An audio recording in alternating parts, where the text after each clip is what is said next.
Hello friends, வணக்கம். இப்போ நம்ம ஒரு வெஜ் குருமா எப்படி செய்யலான்றதை பார்க்க போகிறோங்க.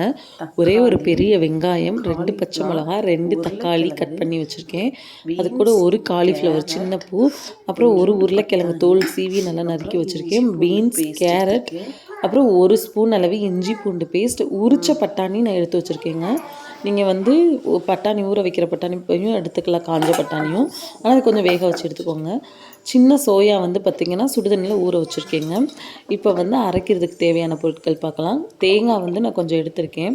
தேங்காய், பட்டை, கிராம்பு, ஏலக்காய் அதை போட்டுக்கோங்க. போட்டுட்டு நல்ல இது பண்ணிவிட்டு அதுக்கப்புறம் சோம்பு, கசகசா, பொட்டுக்கடலை நான் போட்டிருக்கேன். உங்கள்கிட்ட முந்திரி இருந்தாலும் நீங்கள் சேர்த்துக்கலாம். அது சேர்த்திங்கன்னா இன்னும் டேஸ்ட் நல்லாயிருக்கும். சேர்த்து ஒரு 4 தக்காளி, நான் நறுக்கி வச்சுருக்க தக்காளியில் பாதி தக்காளி எடுத்துக்கோங்க. நல்லா அதை நைஸாக நைஸான பேஸ்ட் பண்ணி எடுத்து வச்சுக்கோங்க. அது ஒரு ஓரமாக இருக்கட்டும். அதுக்கப்புறம் நான் குக்கரில் செஞ்சுருக்கனால குக்கரில் தேவையான அளவு எண்ணெய் விட்டுருக்கேங்க. அதுக்கடுத்து தேவையான ஸ்பைசஸ் போட்டுக்கிறேன். நான் சோம்பு, பட்டை, கிராம்பு, ஏலக்காய் போட்டிருக்கேன். அது போட்டுட்டு அது கொஞ்சம் இதாகணும்னு அவசியம் இல்லை. அப்படியே நீங்கள் வெங்காயத்தை சேர்த்துக்கலாம். வெங்காயம் சேர்த்துட்டு அது கூட பச்சை மிளகாயும் சேர்த்து கலர் கொஞ்சம் சேஞ்ச் ஆகிற வரைக்கும் வதக்கினா போதுங்க. ரொம்ப நல்லா வதக்க தேவையில்லை. கொஞ்சம் கலர் சேஞ்ச் ஆகணுங்க. உங்களுக்கே தெரியும், நான் காமிச்சிருப்பேன். இந்தளவு கலர் சேஞ்ச் ஆகணும். நம்ம அதுக்குள்ளேயே நம்ம மசாலா எடுத்துக்கலாங்க. 1/2 ஸ்பூன் மஞ்சள் தூள், அப்புறம் 2 ஸ்பூன் அளவு நான் மல்லித்தூள் எடுத்திருக்கேங்க. அதுக்கப்புறம் 1 ஸ்பூன் அளவு மிளகாத்தூள், தனி மிளகாத்தூள் எடுத்திருக்கேன். 1/2 ஸ்பூன் கரம் மசாலா எடுத்திருக்கேங்க. அதுக்கப்புறம் நீங்கள் நான் லாஸ்ட்டாக நான் இது பண்ணும் பொழுது 2 ஸ்பூன் வீட்டில் அரைச்ச குழம்பு தூள் நான் சேர்த்துருக்கேன். நீங்கள் சேர்த்துக்கலாம். அப்படி இல்லாதவங்க நீங்கள் சிக்கன் மசாலா அந்த மாதிரியும் சேர்த்துக்கலாம். இல்லை மல்லித்தூள் 1 ஸ்பூன் எக்ஸ்ட்ரா சேர்த்துக்கலாங்க. அதுக்கடுத்து நல்லா வதங்கிடுச்சு வெங்காயம். அப்புறம் நான் இஞ்சி பூண்டு பேஸ்ட் சேர்த்துக்கிறேன். அதையும் போட்டு அந்த பச்சை வாசம் போகிற அளவுக்கு கொஞ்சம் வதக்கிக்கலாம். வதக்கிட்டு ஆனால் அந்த பச்சை ஸ்மெல் போகிற அளவுக்கு நல்லா வதக்கிக்கோங்க. அந்த எண்ணெய் பிரிஞ்சு வரணும். கொஞ்சம் நல்லா வதக்கிட்டு அதுக்கப்புறம் நீங்கள் தக்காளி, நம்ம நறுக்கி வச்சுருக்க தக்காளியை நம்ம சேர்த்துக்கலாம். தக்காளி நான் ஏற்கனவே 1/2 தக்காளி இதை போட்டு இதை 1/2 தக்காளி அளவுக்கு இருக்குங்க. நல்லா வதக்கிக்கோங்க. ரொம்ப நல்லா வதங்கணுன்ற அவசியம் இல்லைங்க. ஏன்னா நம்ம காய்கறிகள் கூட வேக வைக்கும்பொழுது அது இதாயிரும். ஏற்கனவே தக்காளி நான் சின்னதாக தான் நான் வதக்கியிருக்கேன். நல்லா வதக்கி முடிச்சுட்டு அந்த தக்காளி வதங்கிறதுக்காக கொஞ்சம் கல்லுப்பு சேர்த்துருக்கேன். பார்த்து சேர்த்துக்கோங்க. பின்னாடி பத்தலைன்னா நம்ம சேர்த்துக்கலாம். இப்போ கொஞ்சம் அளவாகவே சேர்த்துக்கலாம்.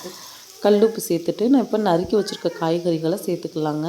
ஃபஸ்ட்டு நான் காலிஃப்ளவர், கேரட், பீன்ஸ், உருளைக்கிழங்கு இந்த 4 காய்கறிகளையும் நான் ஒட்டுக்காவே போட்டுறேங்க. ஒன்றாவே போட்டு நல்லா வதக்கி விட்றேன்.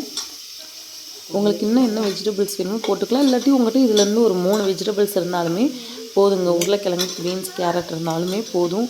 இல்லை ஏதாவது 2 காய்கறிகள் இருந்தாலும் வச்சு செஞ்சுக்கலாம். என்கிட்ட இன்றைக்கி நிறைய காய்கறிகள் இருந்ததுனால நான் நிறைய காய்கறிகள் சேர்த்துருக்கேன். உங்கள்கிட்ட இருக்கிற 2 காய்கறிகளோ இல்லை 3 காய்கறிகள், இல்லை உருளைக்கிழங்கு, பட்டாணி, கேரட் மட்டும் கூட போட்டு செய்யலாம். உங்கள்கிட்ட என்ன இருக்கோ அதை வச்சே செஞ்சுக்கலாங்க. எல்லா காய்கறிகளும் போட வேண்டிய அவசியம் இல்லை. எப்படி வச்சாலும் குருமா டேஸ்ட் ஒரே மாதிரி தான் வரும். இப்போ நான் எடுத்து வச்சுருக்க மசாலா பொடியெல்லாம் நான் ஆட் பண்ணிக்கிறேங்க. அதையெல்லாம் போட்டுட்டு நான் கிண்டி விட்டுக்கிறேன். ஏன்னா நான் இன்னும் தண்ணி எதுவுமே ஆட் பண்ணல. இந்த காய்கறிகள்லேயே லைட்டாக தண்ணி இருக்கும். அதனால் நல்லா அதை போட்டுட்டு நான் நல்லா கிண்டி விட்டுக்கிறேன். இப்போ இதை நான் கொஞ்சம் கிண்டி விட்டுட்டு பார்த்திங்கன்னா வீட்டில் அரைச்ச மசாலா பொடிங்க. நம்ம வீட்டு குழம்பு பொடி இருக்குல்ல, அது ஒரு 1/2 ஸ்பூன் அளவுக்கு நான் சேர்த்துருக்கேன். ஏன்னா உங்களுக்கு கொஞ்சம் காரம் தேவைப்பட்டதுனால கொஞ்சம் அதிகமான ஸ்பைசஸ்க்காக சேர்த்துருக்கேன். இன்னும் நிறைய காய்கறிகள் நிறைய எனக்கு குருமா வேணுன்றதுக்காக அதிகமாக சேர்த்துருக்கேங்க. அதுக்கப்புறம் நான் சோயாவை நல்லா புழிஞ்சு எடுத்து வச்சுருக்கேன். அந்த சோயாவும் சேர்த்துக்கலாம். ஏன்னா சோயாலேயும் கொஞ்சம் தண்ணி இருக்கும். அதனால் நான் மசாலாவோடு போட்டு நல்லா கிண்டிக்கலாங்க. நம்ம பட்டாணி மட்டும் லாஸ்ட்டாக போட்டு, ஏன்னா உரிச்ச பட்டாணி தாங்க, அதுக்கு பச்சை பட்டாணி தான், அது சீக்கிரமாக வெந்துடும். அதனால் நான் லாஸ்ட்டாக சேர்த்துக்கிறேன் பட்டாணியை மட்டும். மற்றதெல்லாம் இப்போயே நான் சேர்த்துட்டு இந்த அரைச்சி வச்சுருக்க பேஸ்ட்டையும் நீங்கள் இது கூட சேர்த்துக்கலாம்.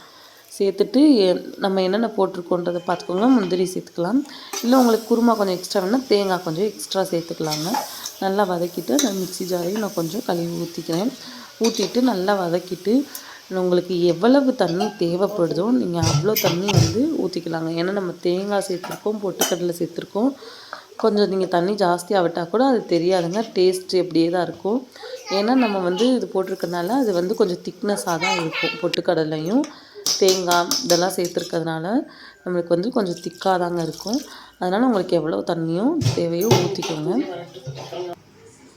நல்லா ஊற்றிட்டு கொஞ்சம் கொதிக்கணுங்க. நான் இதில் வந்து பார்த்திங்கன்னா எனக்கு ஒரு கொதி அளவு வரட்டும் லைட்டாக வந்தோடனே நான் அந்த பச்சை பட்டாணி அதில் சேர்த்துருக்கேங்க. அந்த பச்சை பட்டாணி சேர்த்துட்டு நல்லா கிண்டி விட்டுட்டு உப்பு பார்த்தீங்க எனக்கு உப்பு கரெக்டாக இருந்துச்சு. உங்களுக்கு தேவைன்னா சேர்த்துக்கலாம். என்கிட்ட வந்து மல்லி புதினா எதுவுமே இல்லாதனால நான் சேர்க்கலை. நீங்கள் சேர்த்துக்கலாம். ஆனால் இப்போ இல்லைங்க கடைசியாக சேர்த்துக்கோங்க. நல்லா நான் 2 விசில் தாங்க விட்டுருக்கேன். நல்லா 2 விசில் விட்டுட்டு நீங்கள் திறந்து பார்த்திங்கன்னா எல்லாமே நல்லா வெந்துருந்துச்சுங்க. இந்த இது குருமா பார்த்திங்கன்னா நீங்கள் சப்பாத்தி, தோசை, இட்லி வேறு எல்லாத்துக்குமே சூப்பராக இருக்குங்க. அதனால் இந்த குருமா நீங்கள் ஒரு தடவை ட்ரை பண்ணி பார்த்துட்டு எப்படி இருந்துச்சுன்றதை கமெண்டில் சொல்லுங்கள். பாருங்கள் எப்படி இருக்குன்னு. குருமா நல்லா திக்காகவும் இருக்குது, நல்லா டேஸ்ட்டாகவும் இருந்துச்சு. நாங்கள் செஞ்சு பார்த்தோம், நீங்களும் செஞ்சு பாருங்கள். எப்படி இருந்துச்சு குருமா அப்படின்றத கமெண்டில் சொல்லுங்கள். இது நீங்கள் இன்னும் நிறைய காய்கறிகள் உங்களுக்கு என்ன காய்கறிகள் கிடைக்குதோ அதையும் சேர்த்து பண்ணலாங்க. நீங்கள் இந்த குருமாவை செஞ்சு பார்த்துட்டு எப்படி டேஸ்ட் இருந்ததுன்னு சொல்லுங்கள். தேங்க்யூ.